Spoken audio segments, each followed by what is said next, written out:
At the outset, I would like to join my colleague, the Honorable Raksha Mantri, to pay tribute to our Jawans and officers who valiantly defend our borders. I also express our nation's deep gratitude to the men and women in uniform who helped in rescue, relief, rehabilitation and reconstruction in the wake of a variety of natural disasters. The humanism and efficiency of our armed forces in responding to the tsunami disaster, to floods in various parts of our country, to cyclones and earthquakes, especially the recent quake in Jammu and Kashmir, have made us all proud of our gallant armed forces.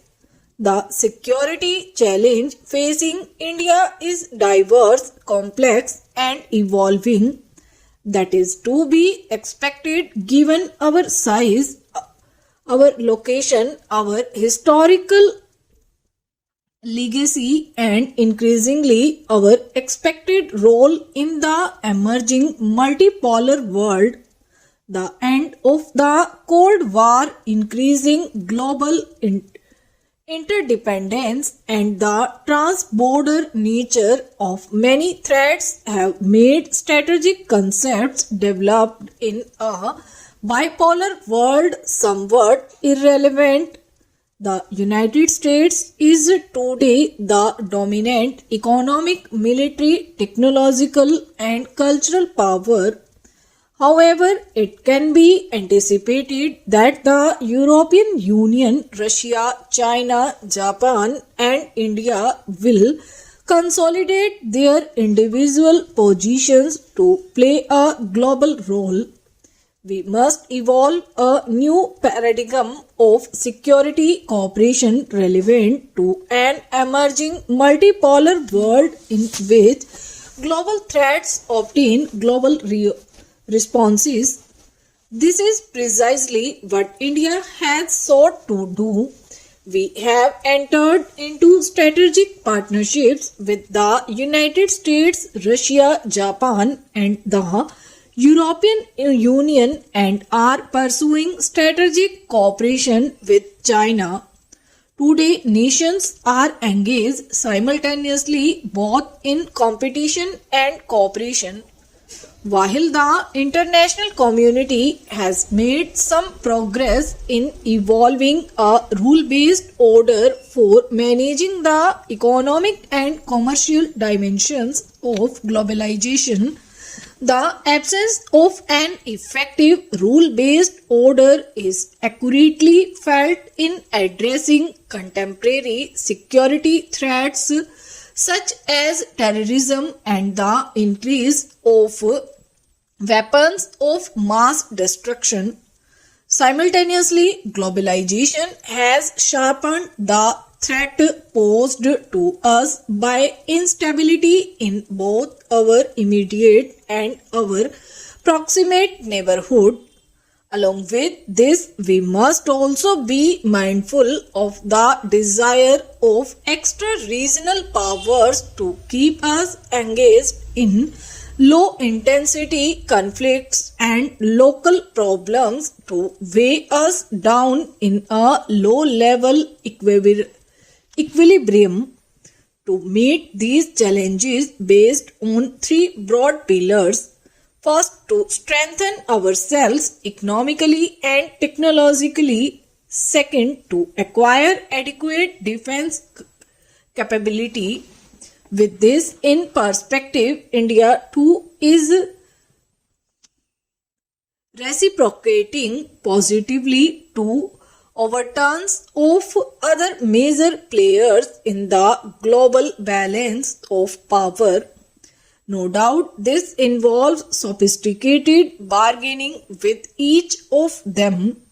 It is unrealistic to expect nations to act for altruistic reasons. International relations are, in the final analysis, power relations. This balance of power politics in international relations is more sophisticated than during the Cold War era. We must learn to deal with this new reality and plan our long term security based on a proper appreciation of these evolving trends. Consequently, we should develop friendly interactive relations with as many major powers as possible.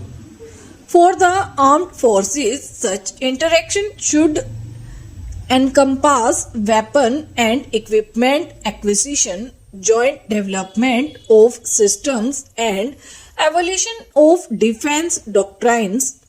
This will help in securing wider international support when we need it most. In the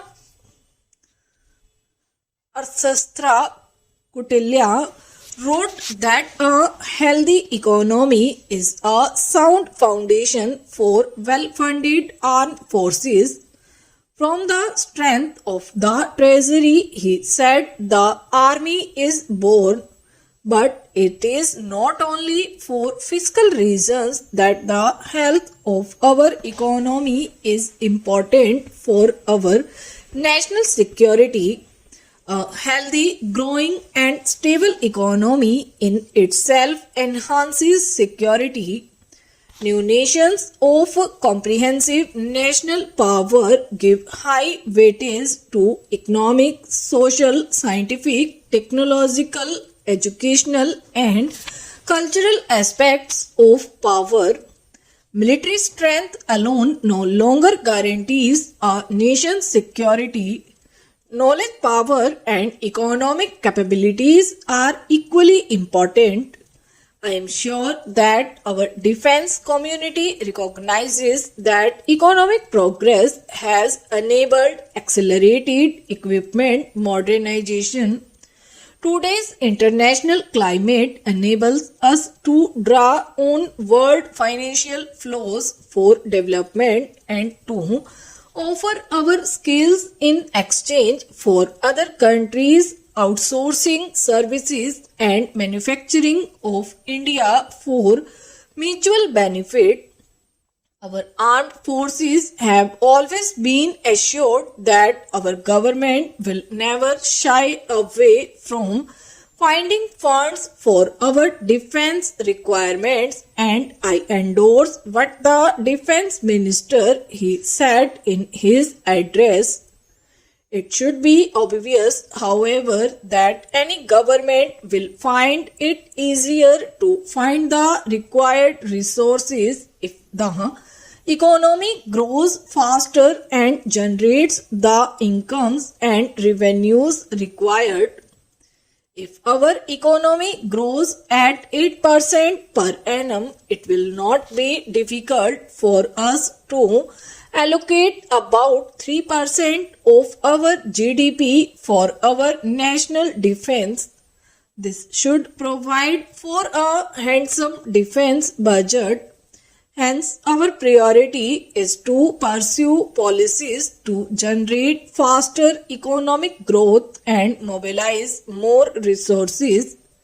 Critical to our effort to step up the rate of economic growth is the assurance of energy security.